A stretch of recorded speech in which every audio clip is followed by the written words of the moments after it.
Hello student, स्वागत है आप सबको स्टडी टाइम यूट्यूब चैनल पर। स्टूडेंट, इस वीडियो के माध्यम से कक्षा 8 क्लास का जो ज्योग्राफी का थर्ड चैप्टर है खनिज और शक्ति संसाधन, इस अध्याय का जो ऑब्जेक्टिव प्रश्न है, ऑब्जेक्टिव क्वेश्चन है, जितने भी ऑब्जेक्टिव क्वेश्चन जो सो बनने वाले थे सभी ऑब्जेक्टिव क्वेश्चन को इस वीडियो के माध्यम से मैंने बताया है। तो आप वीडियो को ध्यान से देखिएगा और कहीं भी अगर नहीं समझ में आता है कोई भी प्रश्न में कोई भी क्वेश्चन में अगर आपको डाउट बुझाता है तो आप कमेंट जरूर कीजिएगा।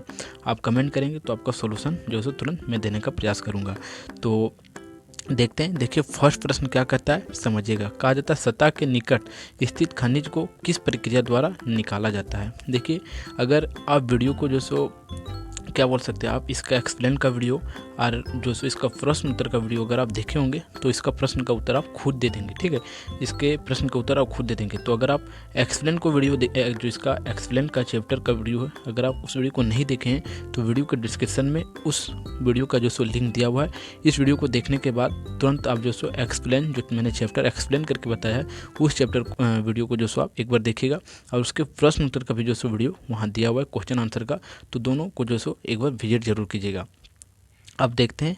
देखिए, क्या कहा जाता है, सतह के निकट स्थित खनिजों को किस प्रक्रिया द्वारा निकाला जाता है। तो कौन से प्रक्रिया के द्वारा निकाला जाता है, आग खनन के द्वारा। ठीक है, सतह के जो निकट जो होते हैं, सतह के जो निकट होते हैं, पूरा सतह के अंदर नहीं, जो सतह के अंदर होता है उसे खनन विधि द्वारा निकाला जाता है, लेकिन सतह के जो निकट होते हैं उसे आग खनन विधि द्वारा निकाला जाता है। आप क्या कीजिएगा, एक बार प्रश्न को अपने से पढ़िएगा, फिर जो सो मैंने जब इसका आंसर मैं देता हूँ तब इसका आंसर जो सो आप मिलाने का क्या कीजिएगा, प्रयास कीजिएगा। तब आपको क्या होगा, किस प्रकार से आपका जो मतलब आप प्रैक्टिस कर रहे हैं वो प्रैक्टिस आपका जो सो बेहतर होते जाएगा। अब फिर अगला प्रश्न कहा जाता है, एक प्राकृतिक रूप से पाए जाने वाले पदार्थ जिसकी एक निश्चित रासायनिक संरचना होती है वह क्या कहलाता है। जिसकी एक निश्चित संरचना होता है उसे हम खनिज कह देते हैं। क्या कहते हैं, उसे हम खनिज कहते हैं। ठीक है, अब अगला प्रश्न है, देखिएगा। कहा जाता है, तीसरा प्रश्न है, कहा जाता है भारत क्या है, भारत जो इसको भारत, देखिए भारत है, उसके बाद फिल इन द ब्लैंक्स है, फिर आगे कहा जाता है भारत अग्रित उत्पादक व निर्माण है। किसका उत्पादक है, भारत जो सो चांदी का जो सो क्या है, भारत चांदी का अग्रित उत्पादक और निर्याता है। तो यहाँ चांदी होगा। ठीक है, इसका आंसर क्या होगा, चांदी। और इस प्रकार से अपना उत्तर जो सो देखते जाना है कि सही है या गलत है। ठीक है, अब अगला है, कहा जाता है धात्विक खनिज किन सेलों से पाया जाता है। जो धात्विक खनिज होता है वो किन चट्टानों से या किन सेलों से पाया जाता है। देखिए, ए और बी इसके आंसर होंगे, यानी कि अनुयतिक या कार्यांतिक, तो दोनों होगा, ए और बी दोनों होगा। ठीक है, अब अगला प्रश्न है, समझिएगा। कहा जाता है पाँचवा, ठीक है, प्रश्न कहा जाता है सतही परत को हटाकर कम गहराई में स्थित खनिजों को बाहर निकाल लिया जाता है। इसे जो सो हम क्या कहते हैं, इसे हम लोग क्या कहते हैं, जो सो विस्तृत खनन कहते हैं। इसे हम लोग क्या कह देते हैं, विस्तृत खनन कर देते हैं। ठीक है, विस्तृत खनन। अब अगला है, छठा प्रश्न है। देखिए, छठा प्रश्न क्या कहा जाता है, कहा जाता है खनिजों को, फिर फिलिंग द ब्लैंक्स है, के आधार पर वर्गित किया जाता है। खनिजों को किसके आधार पर वर्गित किया जाता है, उपरोक्त सभी के आधार पर, रंग के आधार पर, घनत्व के आधार पर और घुलनशीलता के आधार पर, यानी कि इनमें से सभी होगा। ठीक है, अब सातवां प्रश्न है। देखिए, कहा जाता है विश्व में उच्च कोटि के लौह अयस्क का सबसे बड़ा उत्पादक कौन है। जो लौह अयस्क है सबसे बड़ा उत्पादक देश कौन है। देखिए, कौन सा है, आप जो सो अनुमान लगाने का या आप सोचिए, अगर आप नहीं सोच पाते हैं तो आंसर को मिलाइए। तो सबसे बड़ा उत्पादक कौन है, ब्राज़ील है। कौन है, ब्राज़ील। ठीक है, अब अगला देखते हैं। देखिए, क्या कहा जाता है, कौन सा हीरा दुर्बल है। हीरा कौन सा हीरा दुर्बल है। देखिए, कौन सा हीरा जो सो दुर्बल होता है, तो समझिएगा कौन सा हीरा दुर्बल होता है, ए वाला हीरा, हरा रंग का जो हीरा होता है वह दुर्बल हीरा होता है। अब अगला है, कहा जाता है चट्टानें कितने प्रकार की होती है। जो चट्टानें होती है वह कितने प्रकार की होती है। तो समझिएगा चट्टानें कितने प्रकार की होती है, चट्टानें जो सो 3 प्रकार की होती है। ठीक है, अब 10वां प्रश्न है, 10वां क्वेश्चन है। देखिए, कहा जाता है बॉक्साइड का सबसे बड़ा उत्पादक देश कौन सा है। जो बॉक्साइड है उसका सबसे बड़ा उत्पादक देश हमारा ऑस्ट्रेलिया है। ठीक है, बॉक्साइड का उत्पादक। और ये सब आपका जो सो जीके भी तगड़ा होते जाएगा। अगर आप ऑब्जेक्टिव प्रश्न देखते हैं तो आपको और भी कहीं यह सब प्रश्न जो सो काम दे सकता है, अगर आप ऑब्जेक्टिव क्वेश्चन को देख लेते हैं तो। ठीक है, तो आप ऑब्जेक्टिव प्रश्न को इसका नहीं छोड़े, क्योंकि आपके परीक्षा जो होता है उसमें ऑब्जेक्टिव क्वेश्चन ही ज़्यादा से ज़्यादा पूछा जाता है। ठीक है, अब अगला है, कहा जाता है कौन सी खान विश्व की गहरी खानों में से एक है, यानी कि सबसे गहरी खान कौन सा है, विश्व की बात किया जा रहा है तो समझिएगा कौन है, कोलरा। ठीक है, कौन है, कोलरा खान जो है सो विश्व का सबसे गहरा खान है। और देखिए अब अगला प्रश्न देखते हैं। अगला प्रश्न जो 12वां प्रश्न है, इसमें आगे बढ़ने से आपसे एक रिक्वेस्ट है कि आप हमारा एक बार प्लेलिस्ट जाके विजिट करें, क्योंकि प्लेलिस्ट पर हमारा जो है सो सभी क्या बोल सकते हैं, सभी क्लास के और आपके क्लास के रिलेटेड के जितने भी ऑब्जेक्टिव क्वेश्चन हैं उसके जो चैप्टर हैं, फर्स्ट चैप्टर सेकंड चैप्टर लेकर लास्ट चैप्टर तक जो है सो सभी का प्लेलिस्ट बना हुआ। आप प्लेलिस्ट पर एक बार जो सो ज़रूर देखिएगा और उस पर आपको सभी क्लास के, आपके क्लास के रिलेटेड जो सो क्या होगा, प्रश्न और उत्तर के वीडियो भी मिल जाएंगे और ऑब्जेक्टिव प्रश्न के भी जो सो क्या होगा, वीडियो वहाँ अवेलेबल है। देखिए प्लेलिस्ट देखने के लिए आप हमारे किसी भी वीडियो से आके जो सो प्लेलिस्ट चेक कर सकते हैं। तो देखिए प्लेलिस्ट चेक करने के लिए हमारा चैनल का, आपको किसी भी प्रकार का वीडियो आया है हमारा चैनल के रिलेटेड, तो आप यहाँ जो सो क्या कीजिए, उस पर क्लिक कीजिए। ठीक है, आप यहाँ क्लिक करेंगे तो आप देखेंगे हमारा चैनल पेज जो है स्टडी टाइम, ये जो सो खुल गया है। ठीक है, आप देख सकते हैं यहाँ आपको स्टडी टाइम लिखाते हुए दिख रहा होगा। अब आगे क्या करते हैं, देखिए यहाँ आता है आपको वीडियो, देखिए वीडियो है, शॉर्ट्स है, होम पेज है और यहाँ पोस्ट है और यहाँ आपको एक दिख रहा होगा प्लेलिस्ट।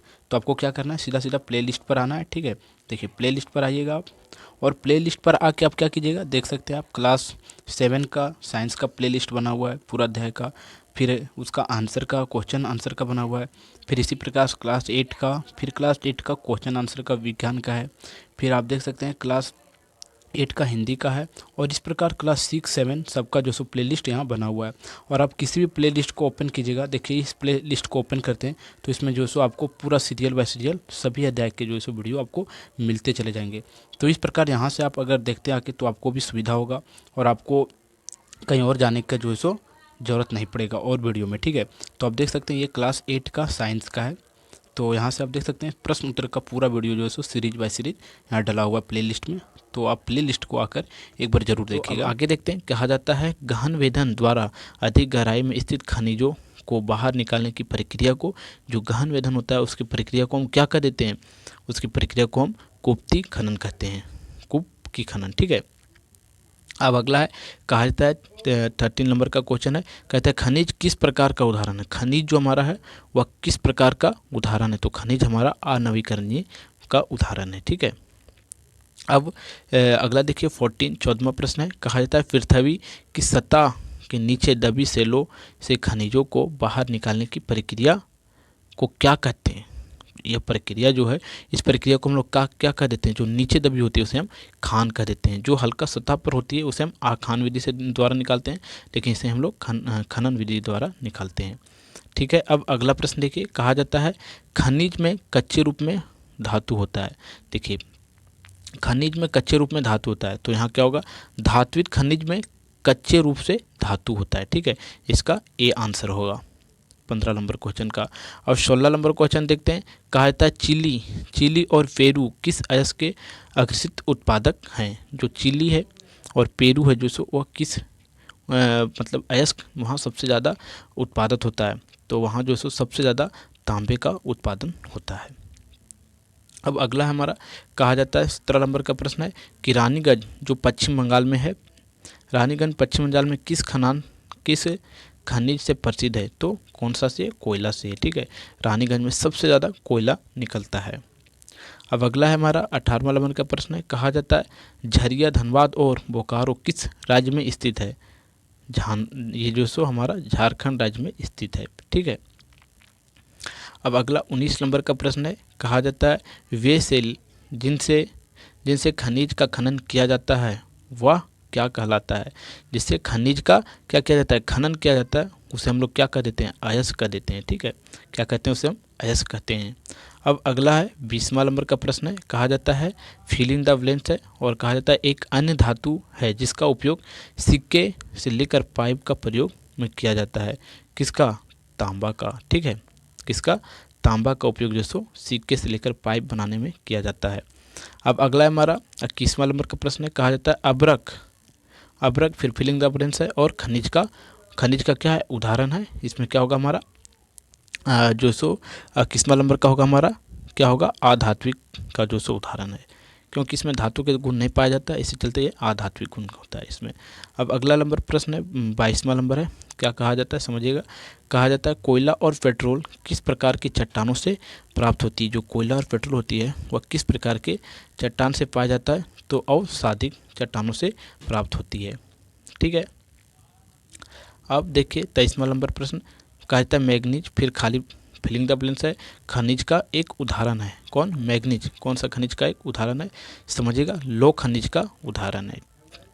अब अगला हमारा 24 नंबर का प्रश्न है, 24वां प्रश्न।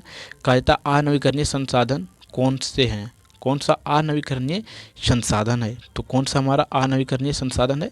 देखिए हमारा जो सो खनिज जो सो अनवीकरणीय संसाधन, क्योंकि ये खत्म होने वाला है, लेकिन पानी, हवा और सौर ऊर्जा ये खत्म होने वाला नहीं है। लेकिन अनवीकरणीय ऊर्जा जो सो खत्म हो जाता है और नवीकरणीय नहीं होता है। फिर अगला हमारा 25 नंबर का क्वेश्चन है। कहा जाता है भारत के किस क्षेत्र में प्राकृतिक गैर संसाधन है।